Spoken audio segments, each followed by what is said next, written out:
Hello, it's Professor Welch. I wanted to take a few minutes and just talk you through what a solution would be to Programming Project 2. And this discussion is as much about how to work through programs as much as it is to solve this particular program. So let's move through it, and I'll try to, as I'm feeding in my approach to this solution, I'll feed in meta thoughts about how I approach design. So first of all, a few things we want to know, and I have my notes here, and I'll bring these over. These are the notes that I made as I went through the solution.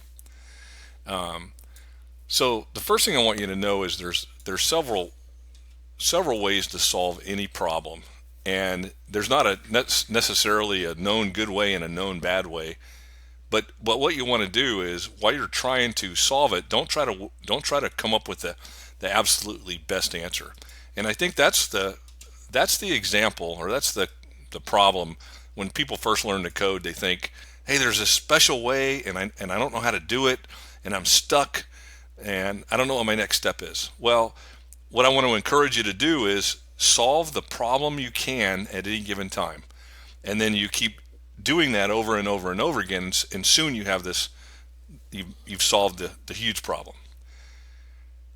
And one of the things that we want to think about, we won't do it in this course, but it's necessary to know what you want your code to do before you start writing your code. Because when you run your code, you're going to test it, and you need to have your tests written before you write your code. It's called test-driven development, and it really pushes you to understand more and more about your code.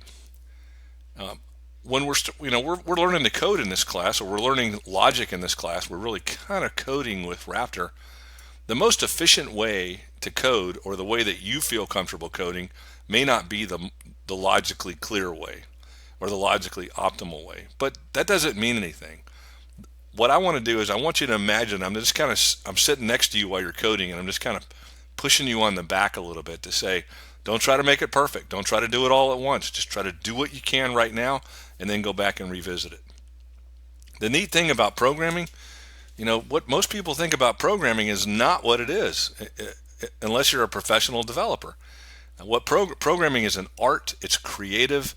There's no more social endeavor on earth right now than a software development team. And that's the fun. That's really the fun of programming. That's what makes this field so creative, and it's extremely creative. So in the real world, when you're designing a program, it's not defined very well at all. There's so many ways that it's not defined. And your challenge is going to be to make some assumptions and then to question what it should look like. So when you first start the program, sort of like we're doing right here, you get the problem. Clunk, the problem's on your table. And then you work on that. But in the real world, nobody shows up and says, here are the specs for the problem, here's the inputs, here's the outputs, here's the timing, here's the GUI that we want. That's what you have to, that's the melee of engagement and design. Okay, so with these wise words up here, the next thing is I want you to, this is a touchstone that I want you to use for every program. Just start off as IPO. Just start off. And remember what IPO is. There's the input, there's the process, and then there's the output. So think of three boxes. You got the input, and that may be many things, it may be a few things, and then the process, and then there's the output. They're not all simple steps, but when you break them down into the pieces, they're relatively simple steps. So for this problem, let's go to the assignment here. So for this problem, we're kind of doing this. We're saying, and we need to read closely to discern these things. But if you notice here, write a program that will calculate the monthly payment based on user inputs of loan amount and the number of monthly payments. So your output will be the monthly payment. That's what we're looking for.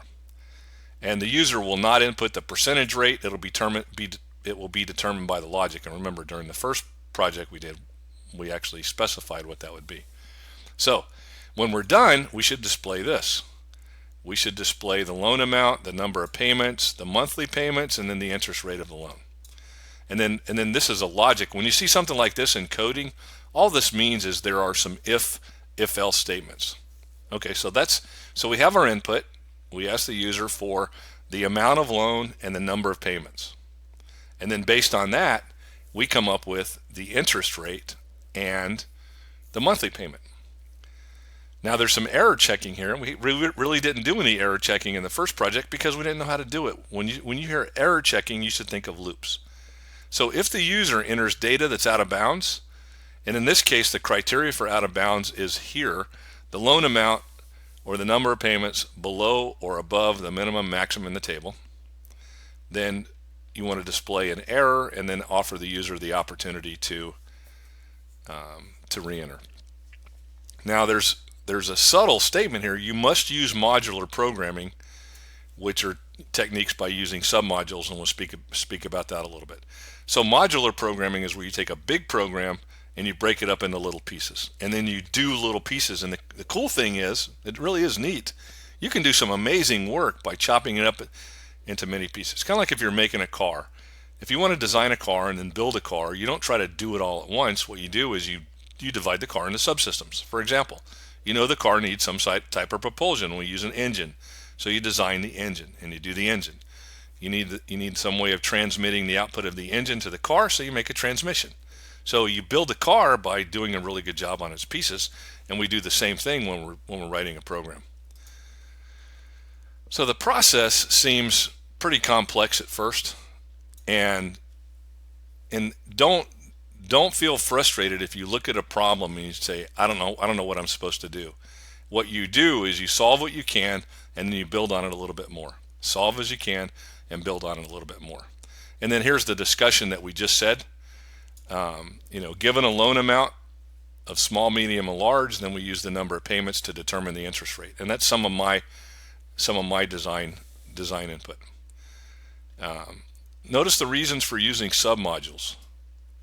And when you hear submodules, it depends on your programming language. They're also called functions, they're also called methods, and it depends on the programming language.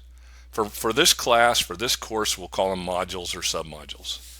And you don't feel like you have to know which module you need when you first start off with. That's part of programming.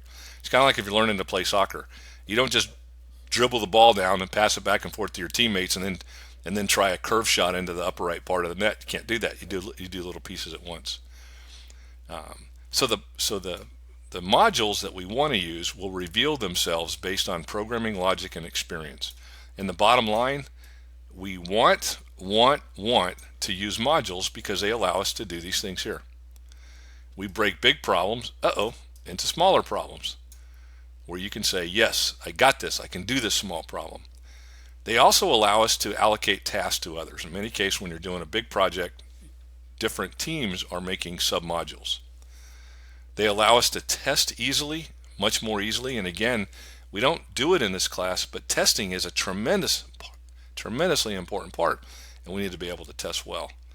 And then we can reuse code, and the code will be now awesome code, and we can use it in other program assignments. Now your program may be different than mine. It doesn't have to be the same as mine. That's my word for boring. We will all learn from each other's code, and programming, as we said, is collaborative. It's not a science. So what I'm trying to do is get in your mind as you sit down to do a programming project. And so review these words here and think about this. You might think about this before you do any of your subsequent programming projects.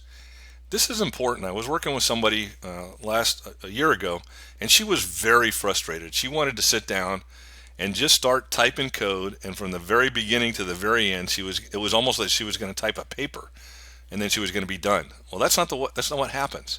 So don't try to make a perfectly wonderful, most wonderful program in the whole world in one jump. It doesn't happen. It comes with practice and experience, and sometimes you don't have the time to make that perfect program. You just need a program. So although programming seems hard at first, trust me, it is not hard compared to something you've already done, which is learn to read. And what does it take to learn it doesn't mean that it's trivial, but what you do is you show grit, which means persistence over time, passionate work ethic over time, that's grit, and deliberate practice, which means you spend time focused on specific things. So, so consider these to be lessons learned or best practices for any particular project that we're going to do. So a couple of other points I want to go through as I conclude this logic part. The summary that we have is IPO works as a model for now. So remember, input, process, output. It works as a model for now, and you'll transcend this later. And as you learn to write code in a specific programming language, what will happen is you will become you will internalize what this IPO is, and you'll do IPO without realizing you're doing it. And then later on, you'll transition to what's called design principles, and you'll integrate things even more profound or more applicable than IPO. And then build slowly. And I'll try to demonstrate that as I actually show you some of my Raptor code. So let's conclude there. Consider this discussion to be sort of a best practice in starting to code, and then we'll move on to the Raptor. So if you have questions, keep sending the questions. Some of you have been very good. I don't want you to sit down and try to code on your own by yourself without any input or any discussion. That there's two shortfalls there. Most important is it's not fun, and don't do things that are not fun. And the second thing is you're going to sit there and go forever and get stuck on something that's probably trivial to solve. So keep the questions, keep your cards and letters coming. Thank you.